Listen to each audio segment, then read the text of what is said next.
Hey guys, it's Z here back with another tutorial and I hope you all are doing great. So guys, for those who don't know, this tutorial is part 2 of my series on how I make high effort manga edits in Capcut. And if you haven't watched the first tutorial, make sure to watch it. I'll provide the link in the description because this tutorial is related with the first one. Those who have watched the first tutorial know what I mean here. So basically what I have done is I have divided an edit in parts. So I'll make a series of tutorial on it, which will help you guys to understand it more easily. And in this video, what I'm going to do is I'm going to continue the part from where I left in the previous tutorial. So alright guys, I won't waste your time much. Let's begin. Okay, so guys, open your CapCut and start adding the backgrounds. I'll provide each and every material on my Discord server, so make sure to join it from the link in the description. You'll get each and every material I use in this edit there. And also, before I start the tutorial, I just want to tell you guys that I won't be teaching you compositing right now because I can't do the same thing again and again. Because what I do is I make the preview before recording, and then I record it again and do the same things. I can't really do the same compositing again and again, so that's why I'm not teaching you the compositing. And if you want to know how I do the compositing, I'll make another tutorial on it. I have already made one tutorial on it, but it's an old one, so I'll make a new one later on. For now, I won't be teaching you how to do the compositing. Maybe after 4 or 5 more tutorials, I'll teach you that right after I complete this edit. So yeah, now what you have to do is just add these backgrounds and add these PNGs and then make your background with the cloud. Just put the clouds behind it and then PNG above. Next, what you have to do is add the green screen animation and then cut it on the beat. Now remove its background from remove BG, then select chroma key and select the green color from the screen. Now what you have to do is go to adjustment, HSL. Now reduce the saturation of green color to -50. Now next go to basic and then adjust the green screen animation, make it a little bit small and put it in the center, like the character should be in the center, just like me. Now we'll start adding the keyframes. So go at the starting, add an scale keyframe, then go to the next beat and add one keyframe there. Now go at the starting and zoom in. Do the same at the next keyframe too. Then go at the middle of the clip and then zoom out there, just like this. Now go one frame forward from the third keyframe and then change it back to the normal size. Now go at the ending and add a keyframe there too. Then go at the middle of the beat and then zoom in there, just like this. This is the same zoom ins and zoom out as you did in the previous tutorial. And then you have to do the same graphs in it as we did in the previous one. So let me just explain them real quick now. Just open your graph, click on the first keyframe, then give it the third graph line and move it a little bit down from here. Then go to the second keyframe, give it the second graph line, move it a little bit straight just like this from the starting and from the end. Do the same for the zoom in too, and then you'll be good to go. Now move on to the next clip, add the animation, cut it on the beat. Now just repeat the same thing. Go to remove BG, select the green color, then go to adjustment, HSL, then change the green color saturation -50. Now you have to adjust the animation according to the clip. Just move it a little bit down. And now guys, as you can see, the bottom part is a bit odd. So for that, what I'll do here is add a black screen.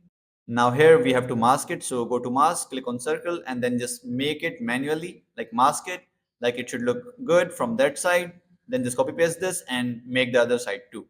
After this, move on to the next clip and then add the green screen animation, cut it on the beat and repeat the same things. Remove its background, then also the HSL. Just reduce the color saturation to -50. And now we'll add some keyframes on it. So add a scale keyframe at the starting and one at the end. Now go a little bit right from the middle, just like here. Then add a scale keyframe there too and an X and Y keyframe there too. Now go at the starting and zoom out a little. And at the ending, also zoom out. Also move it a little bit down, just like this. Now you have to do the same graphs as you did before. Just open the keyframe animations. Give the third graph line to the first keyframe, then move it a little bit up, then click on the second keyframe, go a little bit forward, and then just give it the second graph line, and then move it straight, just like this, from the starting and from the end too. And for the graphs of Y keyframe, just give it the third graph line, and then move it straight, just like this. Now next guys, I'll teach you how I made that screen break effect behind the character. So for that, you will need a green screen. So first, split the background from the first clip on the next beat. Now add that green screen here. Now you have to adjust its speed graph a bit. So just do the same things as I'm doing here. Now adjust its size that it should fit the ratio. Then go to remove BG and then select the green color. Also go to HSL and change the green color saturation to -50. Now you have to compound clip it with that background. Now go to remove BG and then select the other color. And there you have it. You are good to go with it. As you can see, that's how I made this screen break effect.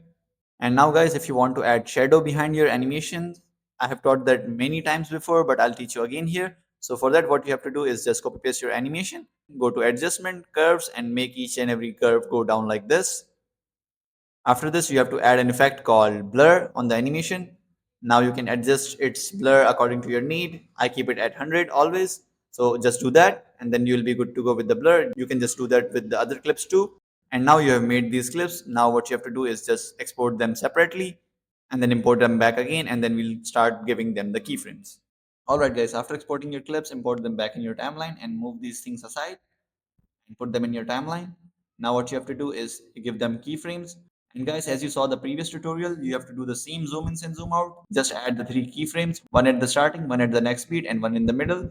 Now go at the starting and zoom in a lot. And at the third keyframe, also zoom in a lot. The middle one, you have to zoom out just like this. Now for the zoom in, what you have to do is the same. Just go one frame forward from the third keyframe, add a keyframe there, and add one at the end, and make sure the size is back to 100. Then go at the middle of the next beat and then zoom in a lot like this. Now you also have to add X and Y keyframes there too. So add the keyframes, and at the middle, what you have to do is just move it a little bit down, just like this, and then you'll be good to go. Now for the rotation, what you have to do is add a rotate keyframe like a little bit forward from the beat, and then go at the ending and change the rotation to 90. Now guys, I won't explain the same graphs again and again, so just open the keyframe animation. I'll teach you the last time. You have to do the same graphs in like every clip, but if I do anything else in the graphs, I'll tell you that. But most of the times I use these graphs for these type of zoom ins and zoom out. I'll explain them one last time. Just give graph line to the first keyframe and move it a little bit down like this. Then go to the second keyframe, give it the second graph line, and then move it a little bit straight from the starting and also from the end. So that's the graph that you guys will do in every clip for the zoom ins and zoom out. And if there's anything else, I'll teach you later on. And also for the Y, you have to do the same graphs. And for rotation, what you have to do is open the keyframe animation. Now give the graph line to the first keyframe and move it a little bit straight, just like this. And then you'll be good to go. Now guys, move on to the second clip. Add a scale keyframe at the starting and also a rotate keyframe. Then zoom in there. Now go at the ending, add a scale keyframe there and also a rotate keyframe. Now go a little bit right from the middle and zoom out there. Now add a X and Y keyframe there, then go at the ending and move the clip a little bit down just like this. Now we'll add the rotation, just go at the starting and rotate it up to minus 130 or 115. Now do the same graph as I taught you in the zoom in and zoom out. Then for the Y keyframe, just add a graph line, then move it straight just like this. And then for the rotation, give the second keyframe the graph line and move it straight up till here, and then we'll be good to go. Now guys, move on to the third clip. Add an X and Y and scale keyframe at the starting and one at the end. Now go a little bit right from the middle of the beat and zoom in there and move the clip a little bit down just like this. Now you have to do the same graphs as you did before. Same for the Y, same for the zoom ins. After editing the graphs, your clips should look something like this. Now next we're gonna add some X keyframes and rotate keyframes to give it the shake. So guys, just do the same as you did before in the first tutorial. Add one keyframe at the starting, then go 2 frames forward, add one here, then go 4 frames forward, add one there, then one at the middle, and one right before the next beat. Now for Y keyframes, add one at the starting and then go a little bit forward just like this, then add one there. Now change the Y's value of the first keyframe to minus 60 and the next one should be 50 or like 40. Now give it the graph and just do exactly as I'm doing here. Now for X keyframe, select the second one and move it up like this. Then select the third one and move it down. And then for the fifth one, also move it down just like this. Now select the third keyframe, give it the graph line and just do exactly as I'm doing here. Then for the fourth one too, and for the fifth one, do the exact same. Now remove the other keyframes on the next beats. Then copy all of this and then paste it on the next beat. Now just adjust it according to like the clip and then you'll be good to go. Now for rotate, what you have to do is add a rotate keyframe at the starting, give it the third graph line, and then move it a little bit down just like this. Now select the second keyframe and then drag it a little bit straight and a little bit up just like this. And now there you have it. You have made this shake and the rotation keyframes too. Now you only have to paste the same X shakes on the next clips. You have already copied it. So what you have to do is like open the keyframe animation, then delete all of the X keyframe and then paste it there. And now for the Y, just do the same. Add one keyframe at the starting, then go a little bit forward, add one there and move it a little bit up. and move the first keyframe a little bit down just like this. Now give the second keyframe graph line and then just leave it there. Now you're done with the second clip too. Now let's move on to the third one. So guys, for the third clip, just copy paste the X keyframes, and then for Y, just leave it there. You don't have to change anything from the Y. You only have to add the rotation keyframe. So add a rotation keyframe at the starting and one at the end. Now open the graph. Now give graph line to the first keyframe and move it a little bit up just like this. And then give graph line to the second keyframe and move it a little bit down just like this, and you'll be good to go. So guys, that's how I made these shakes, rotation, and zoom in and zoom out. Now let's move on to the next part in which we will reverse it. And before that, what you have to do is export all of this and then import it back in your timeline so that we can add motion blur in it. So guys, after exporting, import it back in your timeline and move these other clips aside. Now you have to add motion blur on it, enable motion blur, and then make its blur 60. You don't have to change anything else, and then wait for it to be applied. So after the motion blur is applied, this is how your clip should look now. Now what you have to do is split it on the next beat, the last one, and then add a transition called pull in. Now next what you have to do is copy paste it and then reverse it from this option. Now wait for it to be reversed and then the motion blur will be applied again on it. So after the motion blur is applied, what you have to do is split it at this part and then give it the pull out transition. Now select the reverse part and then go to adjustment and then change the saturation to -50.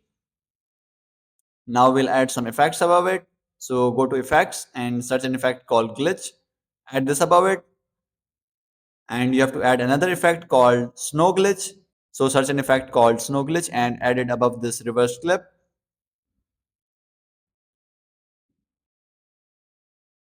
Now make its range 0 and chromatic to 50. And now guys, you're done with this part too. Now let's move on to the first transition, like from where the second part starts. So let's make that now. Okay, so guys, for this transition, what you need to do is get that animation of the first clip which you made before. Just go to that clip and then copy paste the animation here. Now adjust it, like make it small and make sure the character is in center just like mine. Now put it where the transition will be applied. Then what you have to do is add some scale and X and Y keyframe at the ending, then go at the starting, then zoom in a little and make it go out of the screen downwards just like this. And now next what you have to do is export a still frame from the middle of this clip, right from here. Export it as PNG. Next add this glass break transition and now add that PNG below this. Now select the green screen and then go to chroma key and select the green color. Now go to HSL and change the saturation of green color to -50. And then for the PNG, you have to add scale keyframe to it, one at the starting, one at the end. Now at the starting, zoom in a little and then just copy paste the same graphs as me. I'll slow it down so you guys can see what I have done here.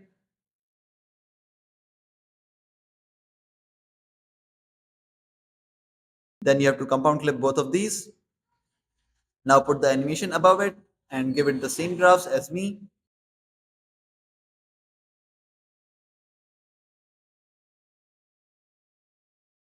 So guys, there you go. You have made the second part of this tutorial too now. Now in the next tutorial, I'll continue from where I left today. Till then, see you guys in the next video. Till then, bye bye.